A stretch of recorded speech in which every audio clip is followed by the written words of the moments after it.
En fait, votre film s'inspire librement du roman d'Emmanuel Carrère, D'autres vies que la mienne. Moi, en lisant le livre, je m'étais dit, ce livre, il serait inadaptable au cinéma. C'est ce que je m'étais dit aussi, c'est ce qu'on s'était dit avec Emmanuel Carrère. Donc voilà, je suis parti, après avoir lu le livre, faire la tournée de présentation de Welcome à l'étranger. J'ai fait plein d'heures d'avion.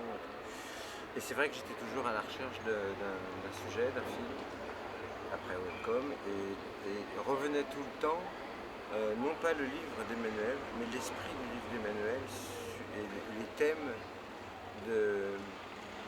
Et en fait, le temps a fait que il ne m'est resté au bout d'un moment que les thèmes du livre, à savoir autour du surendettement, l'histoire de la rencontre entre deux jeunes juges, enfin une jeune juge et un juge plus aguerri qui a baissé les bras, et des juges d'instance, c'est la toute petite, c'est la plus petite juridiction qu'il y ait. Avant on les appelait les juges de paix. C'est des gens qui sont là pour essayer de conserver le lien social. Et cette rencontre qui est pour moi, que j'imaginais évidemment complètement différente de celle du livre d'Emmanuel, mais tout à fait singulière, qui est à la fois le début d'une grande amitié et aussi une histoire d'amour, et aussi la filiation n'est pas loin, et puis derrière tout ça, le récit étant sous-tendu par l'urgence de vivre tout ça, dans la mesure où, voilà, on va pas dévoiler le film, mais une urgence arrive dans la vie de Claire qui fait qu'elle a des problèmes, enfin il faut qu'elle règle ses problèmes au plus vite.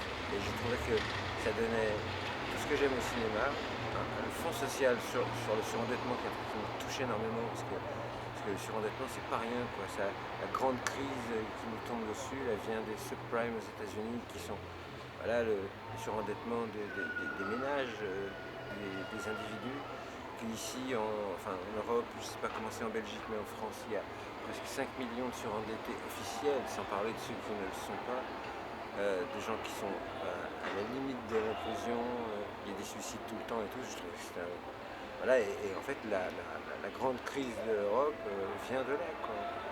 C'est le travail de sape qu'ont fait les banques pendant des décennies pour essayer de gagner toujours plus sur le dos des gens, et en leur mentant, en leur faisant des offres de prêts alléchantes qui sont fausses.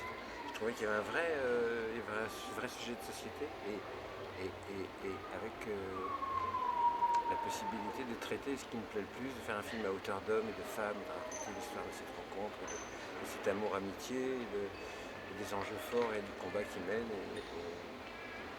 Voilà, il y avait tout ce que j'aime dans le cinéma à faire autour de ces thèmes-là. Et donc j'ai dit à Emmanuel, eh ben, je vais me servir de ton livre, mais je vais m'en inspirer et pas du tout Et garder quand même des voilà, distances. garder des distances par rapport au livre en essayant de ne pas garder des distances par rapport au spectateur.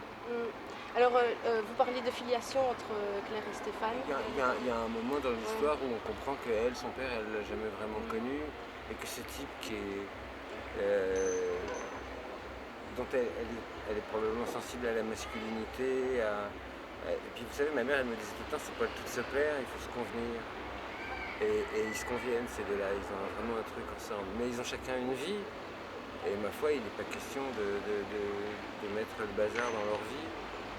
Mais néanmoins, ils ont besoin l'un de l'autre. Enfin, je sais pas, je trouve qu'il y a vraiment un truc qui me... Et puis voilà, ils ont un combat à mener ensemble, ça leur permet d'être souvent ensemble au quotidien. Oui, et d'être animés par cette même passion. Voilà, voilà, et puis elle découvre ce truc terrifiant, à savoir qu'elle en a pas pour très longtemps à vivre, quoi. Et que donc, comment elle va réagir, quelle va être sa position vis-à-vis de ça, vis-à-vis de sa famille, quel est son... C'est un film qui parle de l'engagement personnel, mais au-delà de l'engagement personnel, ça débouche sur un engagement tout court, quoi. Et ces deux petits juges-là ont existé vraiment.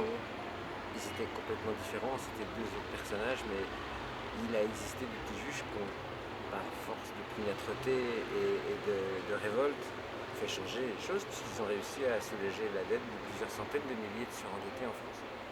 Alors, vous, les thèmes sociaux comme ça, c'est des thèmes qui vous inspirent quand même, parce que quand on voit Welcome, par exemple, c'est un autre thème, et c'est aussi un thème fort d'actualité et fort social, puisque c'est sur l'immigration ou sur le fait de pouvoir rentrer dans un pays. Moi j'aime le cinéma, alors j'ai envie de raconter des histoires qui soient cinématographiques et qui soient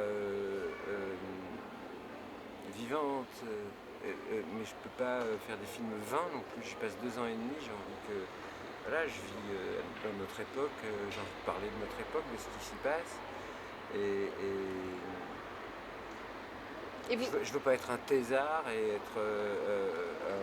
faire des films purement militants sur fond social, mais d'un autre côté ça fait partie de nos vies, donc c'est important d'en parler, et dans l'histoire qu'on raconte, et au-delà de l'histoire qu'on raconte, moi ce qui me plaît plus que les thèmes, c'est les histoires, et encore plus que les histoires, c'est les rencontres que peuvent susciter ces histoires et comment on les vit. On voit beaucoup de pudeur, c'est assez touchant aussi, c'est-à-dire qu'ils ne doivent pas vraiment se parler, beaucoup de la maladie de Claire par exemple, enfin, comme s'ils se comprenaient, il y avait une sorte de respect comme ça. Oui, et puis dans un rapport affectif comme ça, la pudeur est toujours là, même la pudeur des sentiments, on ne se dit jamais vraiment au moment de rencontre. On ne sait déjà même pas soi-même ce qu'on éprouve pour l'autre, et donc c'est très difficile de le formuler. Donc voilà, ça passe par des petites choses toujours, quoi. C'est toujours... Et c'est de l'ordre du ressenti avant tout, en fait. C'est dans l'ordre du ressenti, mais voilà, moi je suis le premier spectateur de mes films et je sais que j'essaye de faire en sorte d'être juste sur les rapports humains, quoi. Voilà. Tout en englobant les rapports humains dans un scénario que j'aimerais solide, mais pas sur-scénarisé, pour que la dramaturgie soit là et que les spectateurs lâchent prise et rentrent dans l'histoire. Qu'il ne soit pas comme quelqu'un qui est assis devant un écran où il se projette des ectoplasmes, mais qui se projette dans l'histoire, qui s'identifie au personnage. C'est ça le cinéma, c'est que de l'identification. Alors par rapport par exemple à la maladie de Claire, moi j'ai eu l'impression, je vous dis, que vous avez gardé un peu vos distances par rapport à cette maladie ou même à la mort, comme si vous laissiez une intimité ou quelque chose comme ça. Oui, ça aurait été très impudique d'étaler tout ça, comme sur un film comme ça, qui est un film émouvant, d'en rajouter avec une surprésence des enfants, par exemple, parce que d'un seul coup ça devient un tire-larme, et j'ai pas envie de faire ça, ou du violon, tout ça. C'est très délicat, quoi, parce que le film ne veut pas toucher, mais je ne me sers pas des moyens pour ça, pour essayer de toucher le spectateur. J'essaye que ça soit touchant par l'intérieur de ce qui s'y passe et de ce qui s'y dit. Alors est-ce que ça justement c'est pas difficile de se dire, est-ce que vous vous dites, oh, si je vais plus par là, ça va peut-être faire trop tire-larme, etc. Non, mais j'y vais pas, c'est tout. Ah ouais.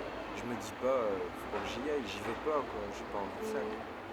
J'ai pas envie de ça, et comme j'ai pas envie non plus que le film soit figé. Moi j'aime les films qui parlent à l'intime, mais j'aime pas les films qui sont purement intimistes. Comme j'aime les films où il y a de la vie, où ça bouge. Mais je vois trop de films Schwingom qui sont des films d'action pure où il ne se passe rien d'autre. J'essaie de concilier les deux, quoi. J'aime beaucoup aussi les thrillers. Et je pense que... Il y a quelque chose un peu thriller dans que Toutes nos envies est aussi un thriller dans sa forme, quoi. Et vous savez, je ne suis pas le premier à l'avoir fait, mais il y a des très très très très grands thrillers psychologiques qui sont des films d'une grande profondeur, et même des westerns de la grande époque du cinéma américain. Le mot d'ordre, c'est la sincérité et la justesse, quoi. Voilà. Alors, on ne peut pas donner comme mot d'ordre la sincérité, puisque la sincérité, c'est là où on ne l'a pas. Ça se fabrique pas, la sincérité. Mais par contre, on peut arriver à une forme de sincérité à travers la justesse. de l'écriture, de l'histoire, des acteurs, de la façon dont on les filme, et tout ça, quoi. Voilà. Je pense que plus on est juste, plus on touche à la sincérité. Et il ne faut surtout pas essayer de faire un film en se disant que ça va leur plaire, en parlant des spectateurs. C'est pas possible. On ne peut pas essayer de plaire à quelqu'un. On ne peut pas essayer d'être un séducteur de spectateurs. La séduction, c'est là où on ne l'a pas. Alors voilà, on part du principe que le film peut l'avoir et on essaye de faire un film à hauteur d'homme, vivant, qui ne se prend pas au sérieux, qui soit le plus juste possible. Voilà, c'est tout ce que j'essaie de faire depuis toujours. Je ne dérogerai pas à ça parce que c'est trop facile, l'image est manipulatrice il faut s'en méfier de ça. Alors il y a aussi dans le film, juste pour en finir avec les acteurs, vous saviez, quand vous les avez vus, vous avez dit, lui il est pour Stéphane et elle pour Claire. J'aurais mal imaginé le contraire, qu'elle fasse Stéphane ou Claire. Mais non, avec Vincent, on avait fait donc Welcome. Ça avait été un moment de choix dans ma vie professionnelle et dans la sienne. Donc on avait envie de faire un film ensemble. Et j'ai tout de suite vu que Stéphane, il y avait un cousinage avec Vincent, c'était lui. Parce que voilà, il y a une question de correspondance aussi. C'est pour ça que par exemple, pour le rôle de Claire, j'ai rencontré un nombre incroyable d'actrices parce que évidemment je voulais une bonne comédienne. Mais ça ne suffisait pas. Il fallait qu'elle ait ce que Claire porte en elle. Un mélange de détermination, de grande féminité, de maturité, mais aussi beaucoup d'enfance. Et l'enfance, là où on ne l'a pas. C'est difficile des fois à les détecter même chez une jeune femme comme ça, si elle a gardé l'enfance. Et ouais, Marie, elle a vraiment gardé l'enfance et je pense que les gens qui sont servis avec ça, ils sont servis pour leur vie, quoi. Et voilà. Et donc du coup, il était clair qu'elle était Claire. Et donc ça a été. J'ai mis du temps à la trouver, mais quand je l'ai trouvée, C'était elle. Et vous voyez, souvent dans les films, on vous dit le comédien là il est formidable, la comédienne elle est vachement bien et tout. Ça peut pas être quelqu'un d'autre qui fait ça. J'ai dit oui, mais je pense toujours au fond de moi que parce que j'avais fait des essais avec d'autres et je sais très bien que ça aurait été différent, mais ça aurait peut-être été très bien quand même. Là pour ce film-là, non. Pour ce film-là, je suis sûr que et c'est ça qui me plaît, c'est que quand je vois le film, je me dis ah non, ça ne pouvait pas être quelqu'un d'autre qu'elle, et ça ne pouvait pas être quelqu'un d'autre que lui. Et c'est valable aussi pour Amandine de Wam et pour Yannick Régnier, sans pile à leur place. Ils sont le personnage. C'est bien, hein, j'étais contente. Des fois, on peut ne pas trouver. Ouais, c'est vrai. Il y a une part de chance aussi. Ouais, c'est vrai. Merci beaucoup. Merci à vous.